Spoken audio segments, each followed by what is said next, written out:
Berker. At 7:40 on a Tuesday morning in early November, Vanessa Tremblay terminated the contract of a maintenance worker who had been with her firm for 22 months. At 2:15 that same afternoon, she sat in a notary's office on Elgin Street and heard his name read aloud from her mother's will beside a sum of $175,000 and a single sentence that took the air out of her chest. The maintenance worker she had dismissed without a second glance that morning was the one person her dying mother had chosen to thank. And the sentence she left behind was not addressed to him. It was addressed to Vanessa.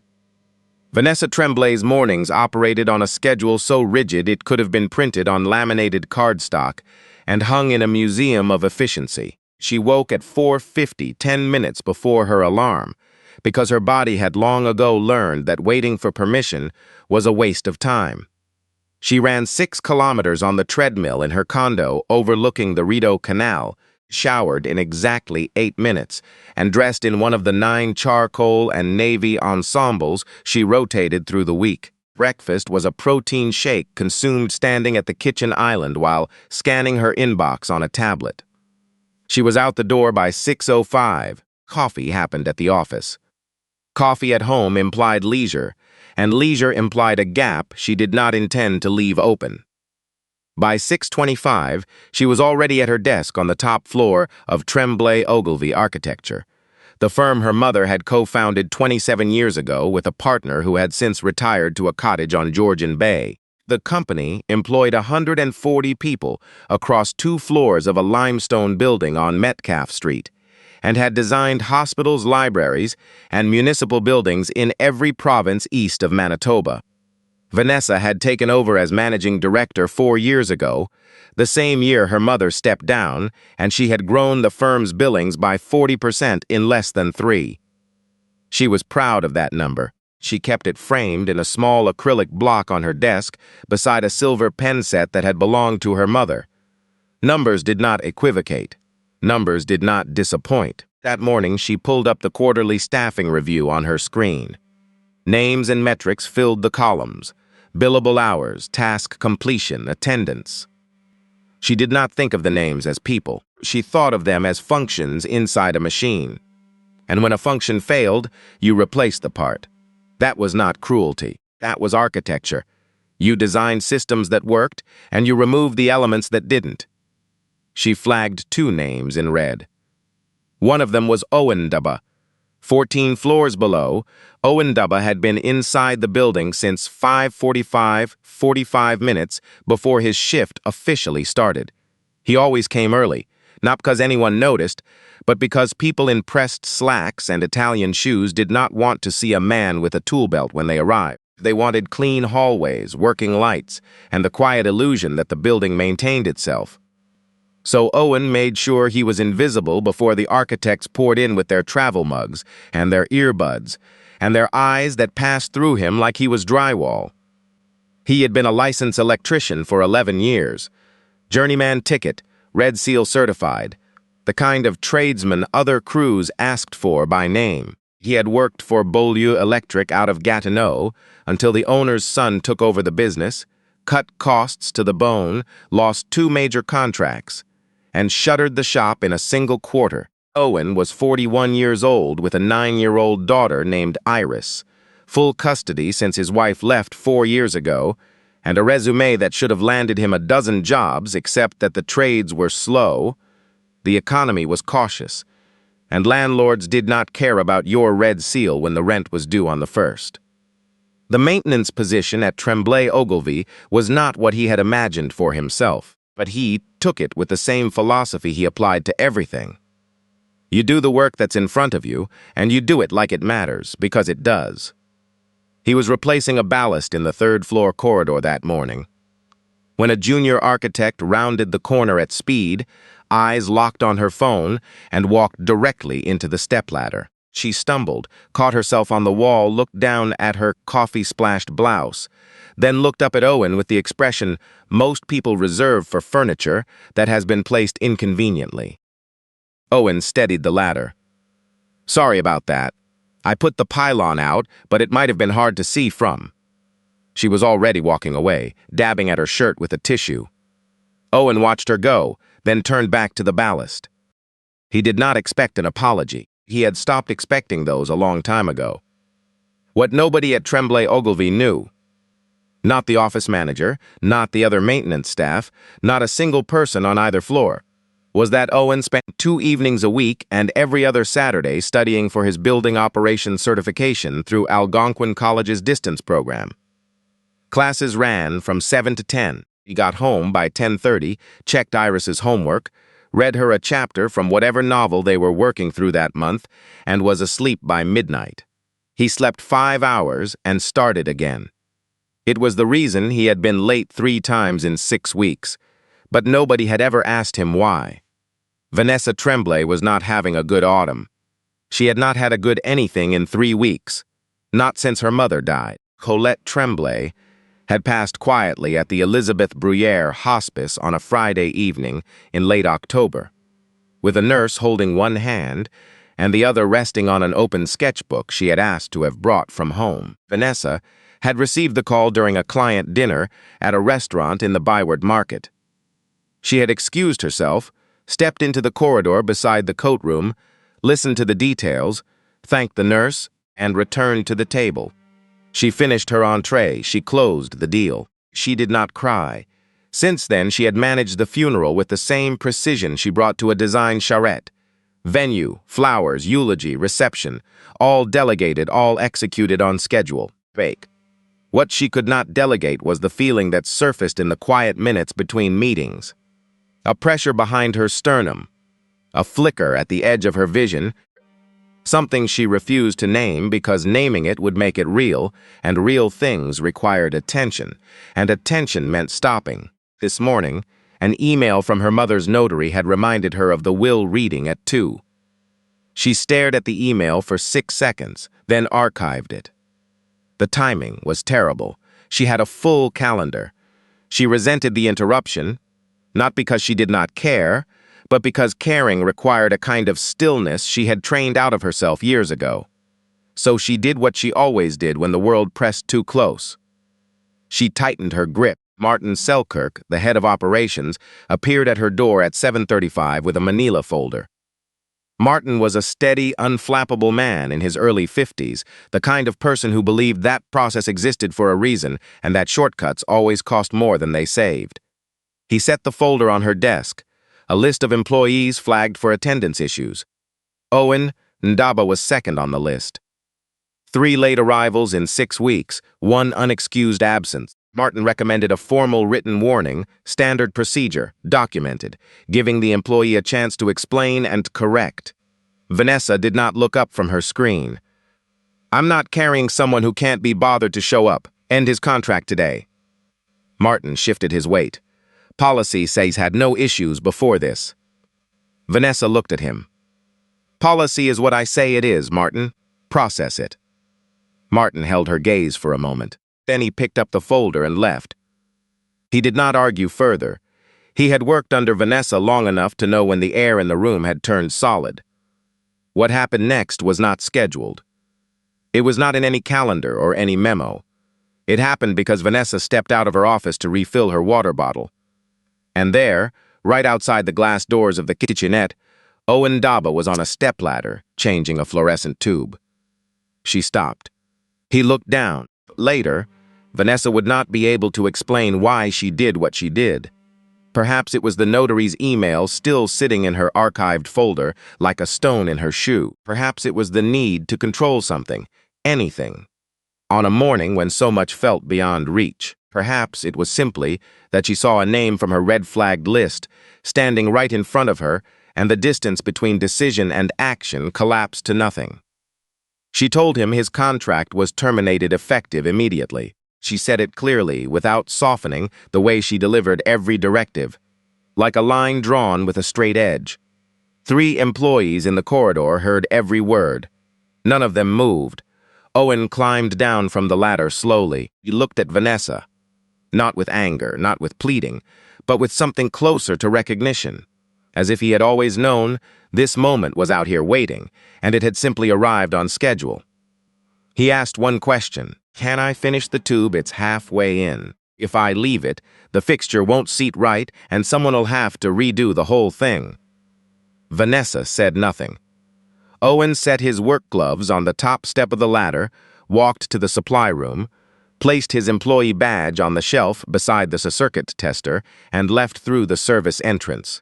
His steel-toed boots, scuffed white at the toes from years of kneeling on concrete, were quiet against the polished floor as he crossed the lobby and pushed through the glass doors into the cold November air. The corridor stayed silent after he left. One employee turned back to her monitor. Another pulled out his phone and pretended to read something. Martin Selkirk stood near the elevator, watching Vanessa. He shook his head, barely, just once, but said nothing. Vanessa returned to her office and closed the door. Her eyes drifted for a moment to the silver pen set on her desk. Her mother's pen set. Her fingers trembled, just briefly, just at the edges, before she opened her laptop and began composing an email. Control, always control. At 2 that afternoon, she drove to the notary's office of Patricia Duval on Elgin Street. The conference room smelled of old paper and radiator heat. Heavy drapes framed a window that looked out onto a gray November sky. Vanessa sat alone at the long table. She was Colette Tremblay's only child. There was nobody else. Patricia Duval was a woman in her late 60s, composed and precise, the kind of notary who had witnessed enough grief to understand that silence was more useful than sympathy. She had handled Colette's affairs for over 15 years. She opened the folder and began. The first provisions were expected. A cottage near Wakefield was to be sold, and the proceeds donated to a scholarship fund Colette had established for architecture students from underrepresented communities. Her personal library would go to the Université d'Ottawa. A substantial but expected portion of her savings was left to Vanessa. Then Patricia turned the page. She read the next line slowly. "The way a person reads something she knows will rearrange the room. I leave the sum of $175,000 and full use of my studio at 19 Fairmont Avenue to Owen Ndaba, a man whose decency reminded me of everything I failed to teach my daughter." Vanessa's fingers curled around the arm of her chair. "I'm sorry, what name?" Patricia looked up from the document. Owen Ndaba. The name moved through Vanessa like ice water through a cracked pipe. She knew that name. She had spoken that name 6 hours ago, standing in a corridor with a stepladder and a half-installed fluorescent tube. "That's the maintenance worker from my firm." Patricia removed her glasses. "Your mother spoke about him often. She had a great deal of respect for him." Vanessa stared at the document. The ink did not rearrange itself.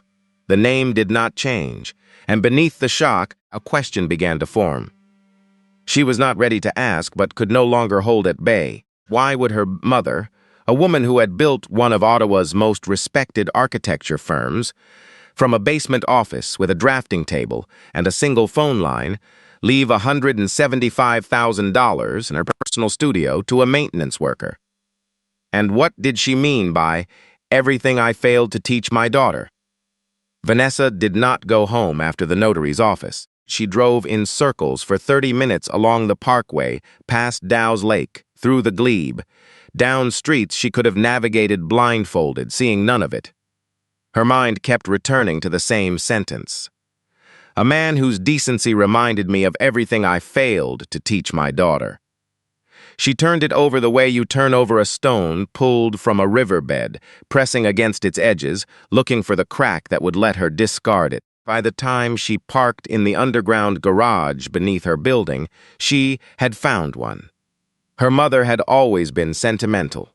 She had been the kind of woman who remembered the name of every barista at every cafe she visited, who mailed handwritten thank-you notes, who once stopped a board meeting to ask the catering staff if they'd had a chance to eat. It was a quality Vanessa had noted in adolescence and quietly corrected in herself. Her sentiment was imprecise, it distorted judgment, and now, evidently, it had distorted her mother's will. She called Patricia Duval that evening. Her voice was steady, professional, the same tone she used when a project was over budget and someone needed to hear it plainly. "I have to ask you directly, Patricia, was my mother showing signs of cognitive decline? Any indication she might have been influenced, emotionally or otherwise, by someone with access to her? Patricia's reply came without hesitation. Your mother drafted that will 16 months before she passed. I was present for every session.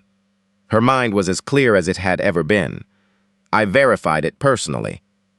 Then why would she leave that amount to a maintenance worker? A pause on the line, then gently but without apology. That is a question your mother tried to answer in the document itself. Vanessa hung up. She set her phone on the kitchen counter and stared at the dark canal through the window. Somewhere in this city, Owen Ndaba was going about his evening. A man she had erased from her firm in a single sentence that morning, who now occupied the center of her mother's final wishes. She could not make the two images fit, the man on the ladder, the man in the will. In the architecture of her life, there was no floor plan that connected them.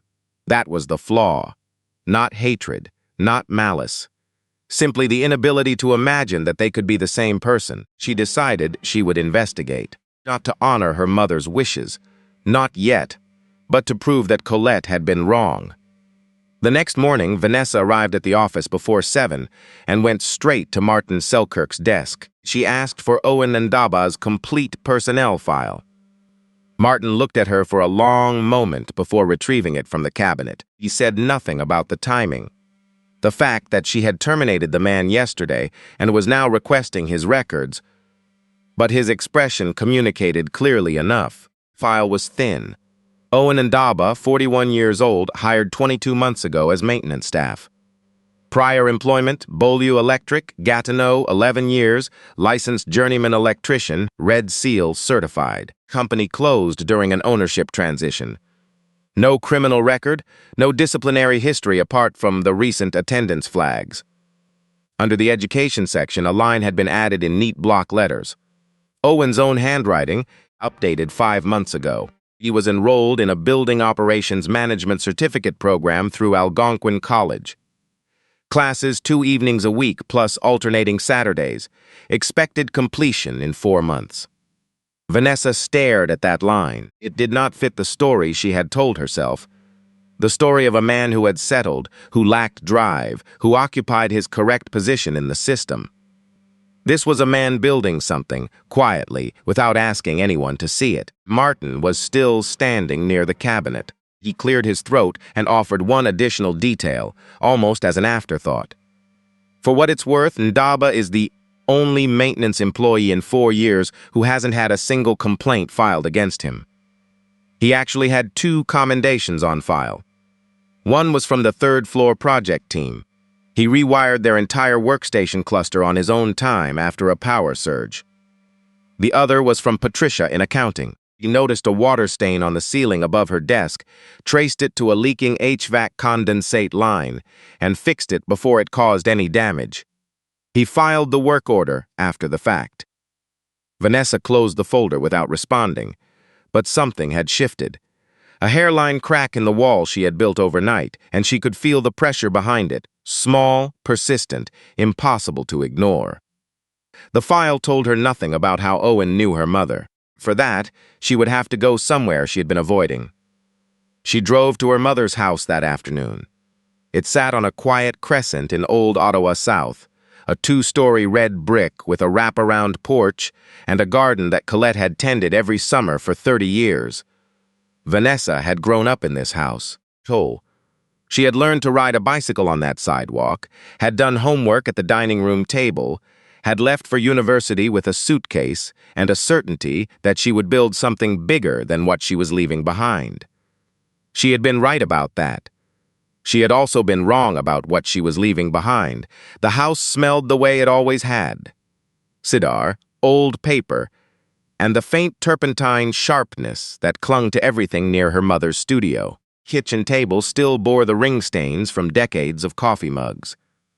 The dish rack held 2 plates, washed but never put away. The hospice staff had left everything as it was, and nobody had come since. Vanessa walked through the living room and into her mother's study. Bookshelves floor to ceiling. Architecture monographs, philosophy, biographies of women who had built things with their hands and their nerve. On the desk, a goose-necked lamp with a cracked shade. On the wall, framed photographs.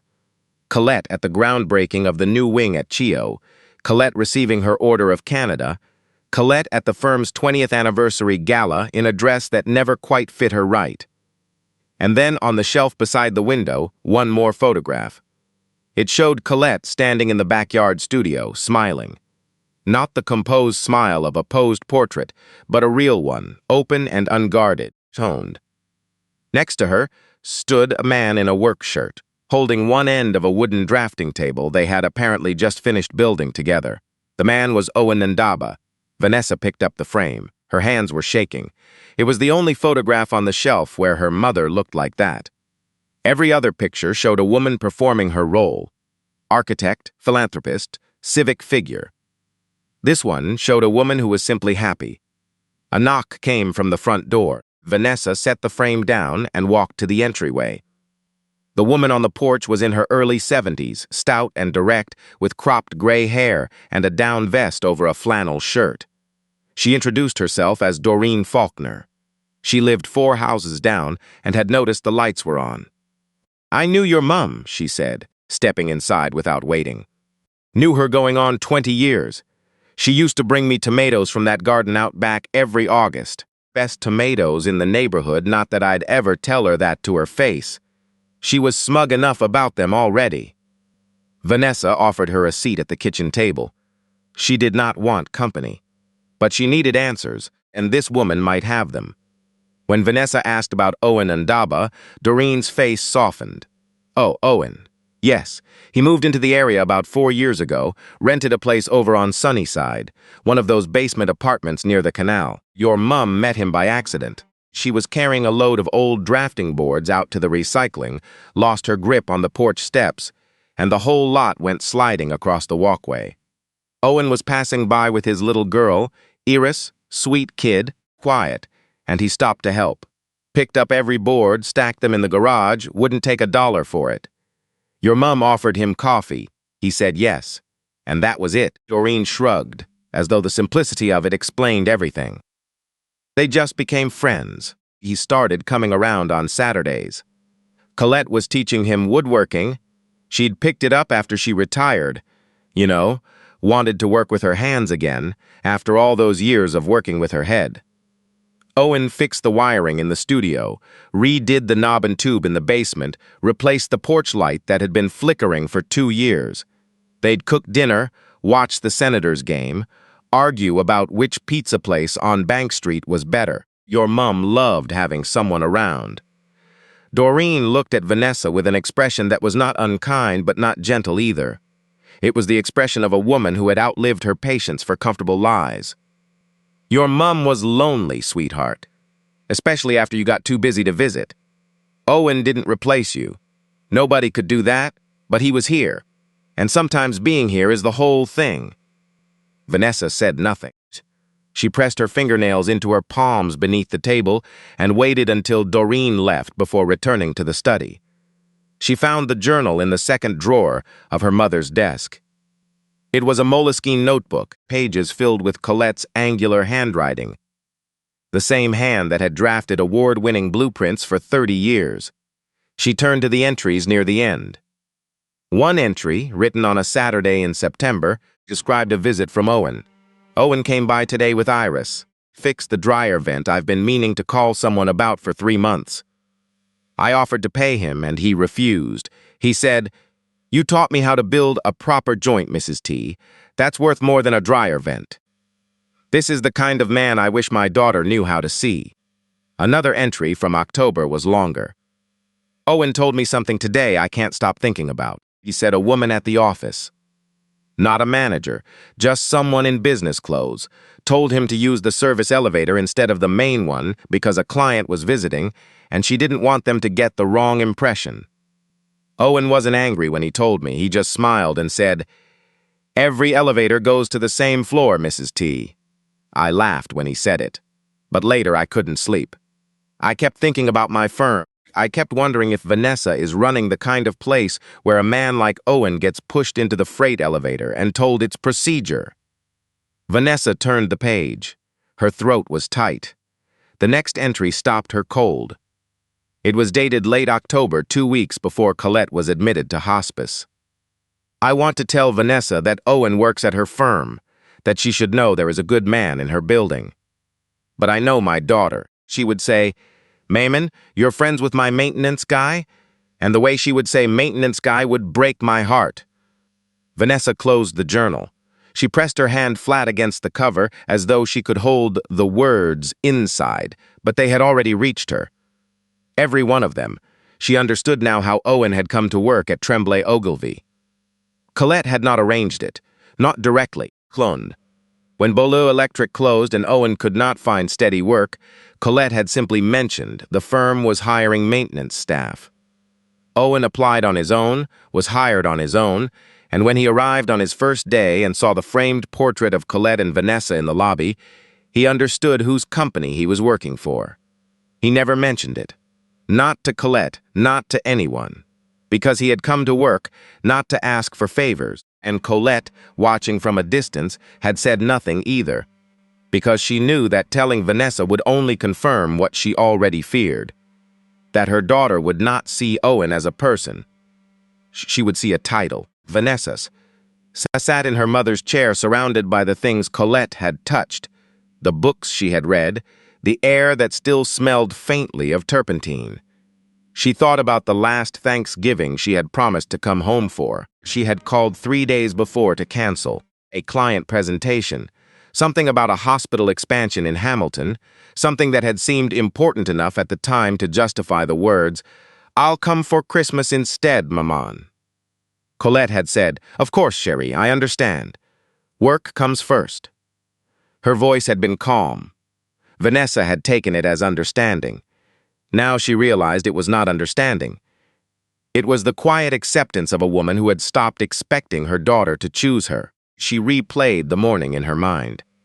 Owen on the ladder, asking if he could finish the fluorescent tube because leaving it half installed would mean someone else would have to redo the whole thing.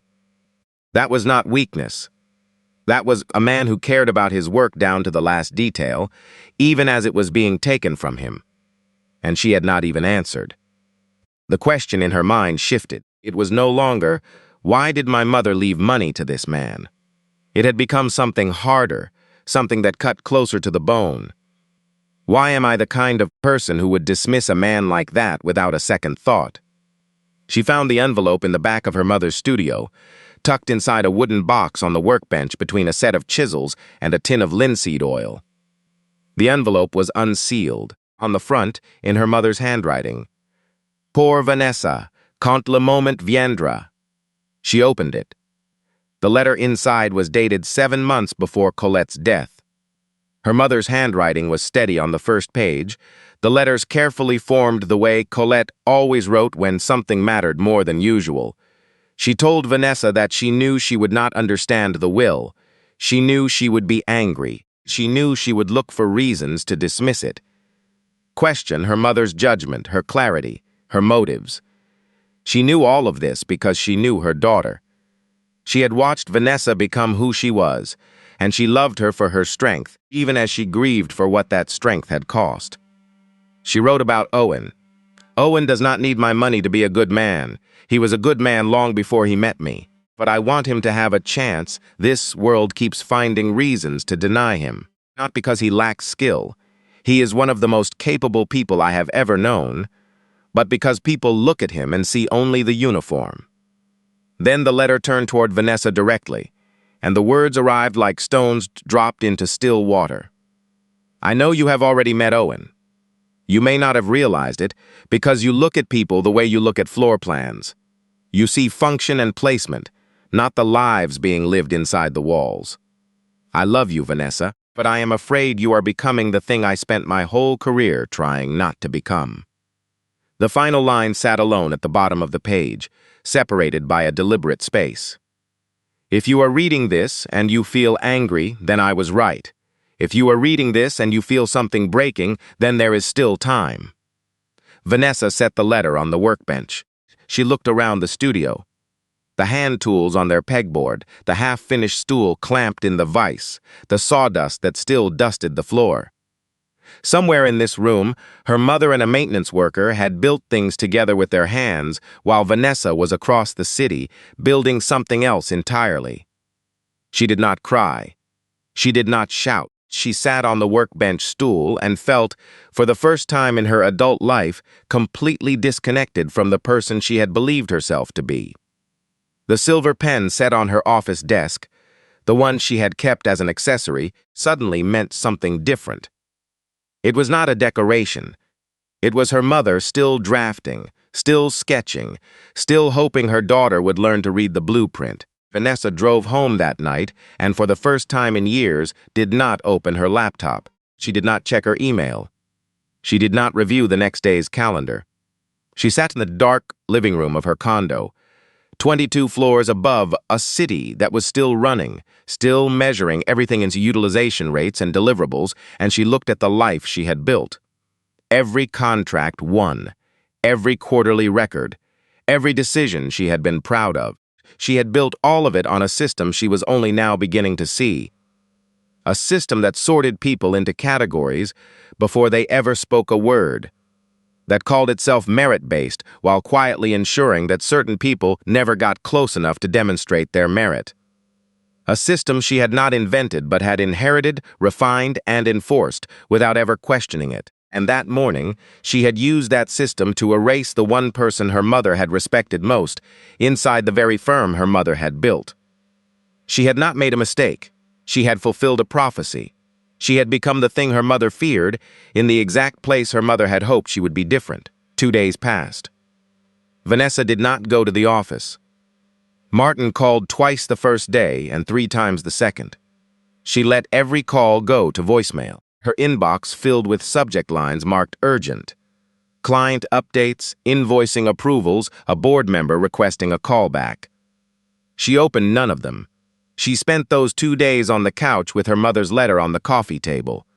She read it on the first evening, again on the second morning. Each time, a different line struck harder. The first reading, it had been the line about floor plans. The second, the line about the uniform. By the third reading, she could no longer escape the final sentence. If you are reading this and you feel something breaking, then there is still time. Because she understood now that her mother had written those words not as a test, but as a reach. Colette had not been trying to punish her. She had been extending a hand across something she feared her daughter might never cross. On the morning of the third day, Vanessa stood in front of the bathroom mirror. The woman staring back at her had dark circles beneath her eyes and hair that had not been brushed since the day before. She looked nothing like the person who walked into Tremblay Ogilvy every morning at 6:25, with her posture locked and her calendar memorized. She looked like someone who had been disassembled and not yet put back together. She asked herself a question she had never asked before. Not in board meetings, not in strategy sessions, not in any of the thousands of decisions she had made in 4 years as managing director. She asked herself what her mother would do. The answer came immediately. Colette would not lecture. She would not strategize. She would put on her coat and go to the person she had wronged because going to them was the only honest thing to do. Vanessa splashed water on her face, dried her hands, and picked up her keys. The address in Owen's file led to a neighborhood in the East End near Riverside South. A stretch of low-rise apartment buildings with narrow balconies and parking lots edged with bare hedges going brown in the November cold. It was clean but modest, the kind of place where people kept things in order because they could not afford to let them slip. She found the building on a side street off Walkley. The apartment was on the ground floor, the entrance down a short set of concrete steps beside a laundry room whose window was clouded with drier heat. The hallway smelled of fabric softener and old carpet. Vanessa knocked. Owen opened the door. He was wearing a gray hoodie and jeans. He looked at her the way a person looks at weather they've seen on the forecast. Without surprise, without urgency, with the quiet readiness of someone who had already decided how he would stand when the front arrived. "I figured you'd come," he said. His voice was calm, unhurried. "Your mom said you would." Vanessa opened her mouth. Nothing came out. She had prepared nothing. No script, No agenda, no talking points. For the first time in her professional life, she had walked into a room without knowing what she intended to say. Owen stepped aside and held the door. "Come in." The apartment was small, one bedroom, a kitchen that doubled as a dining area, a living room with a window facing the parking lot. But it was organized with a care that bordered on craftsmanship. Tools hung on a pegboard above a narrow workbench in the corner, each one outlined in marker so it could be returned to its exact place. A wooden bookshelf stood against the far wall, handmade. The joints dovetailed, the wood sanded smooth. Vanessa recognized the style. Her mother had taught him that. On the kitchen table sat a stack of textbooks and a spiral notebook filled with handwritten notes. Building systems, HVAC fundamentals, electrical code. The evidence of a man constructing something one evening class at a time. Taped to the fridge was a drawing in crayon. A house with a big sun and two stick figures, one tall and one small holding hands. At the bottom, in a child's careful printing, "Me and Dad." Vanessa sat in the chair Owen offered, a wooden chair, simple and sturdy, the kind her mother used to keep in the studio. She gripped the edges and looked at Owen, who had taken the chair across from her. "I came to apologize," she said. The words came out raw, stripped of every professional veneer she had ever worn. "Not just for firing you, for not seeing you. For 22 months you worked in my building and I didn't know your name. I didn't know anything about you." Owen sat with his hands resting on the table, his fingers still. He did not rush to fill the silence. When he spoke, his voice carried no bitterness. But it carried no warmth either. It was the voice of a man who had learned to say hard things without spending energy on anger. "You're not the first person who didn't see me. I got used to that a long time ago." He looked at her steadily. "But your mother, she saw me from the first day." Vanessa felt the weight of that sentence settle into her chest like a beam finding its footing. She asked the question that had been circling since the journal. "Why didn't you ever tell anyone you knew my mother? You could have used that. You could have mentioned it when I terminated you." Owen tilted his head as though the question itself confused him. "Because I didn't want a position based on who I know. I wanted it based on how I work." His eyes held hers. "And even that wasn't enough, was it?" Vanessa could not answer. She wanted to. She tried. But the truth of what he said had sealed her throat shut, and all she could do was sit with it. Owen leaned back and looked toward the window. The afternoon light fell across the table in a thin stripe, catching the edge of his notebook. When he spoke again, his voice had dropped. Not softer, but heavier, as though he were setting down something he had carried a very long time. "I'm not angry at you, Miss Tremblay. I want you to know that. I'm just tired. Tired of proving that I'm a human being while other people get to walk in the door and have that assumed about them from the start." The room went quiet, not the uncomfortable silence of strangers, but the weighted stillness of two people who had arrived at the same truth from opposite directions. Vanessa spoke after a long moment. She offered him a position back at Tremblay Ogilvy, not in maintenance, but something that matched his real qualifications, something that acknowledged who he actually was. Owen shook his head. Not in anger, not in bitterness, with the calm certainty of a man who had already made his decision before she ever knocked on his door. "I'm finishing my certification in 2 months," he said. "Your mother gave me more than money. She gave me the belief that I deserved to build something of my own. But I have to build it myself." He stood and walked to the kitchen counter. He picked up a small wooden box, rectangular, about the size of a hardcover book, with a hinged lid and edges sanded so smooth they almost glowed. He brought it to the table and set it in front of Vanessa.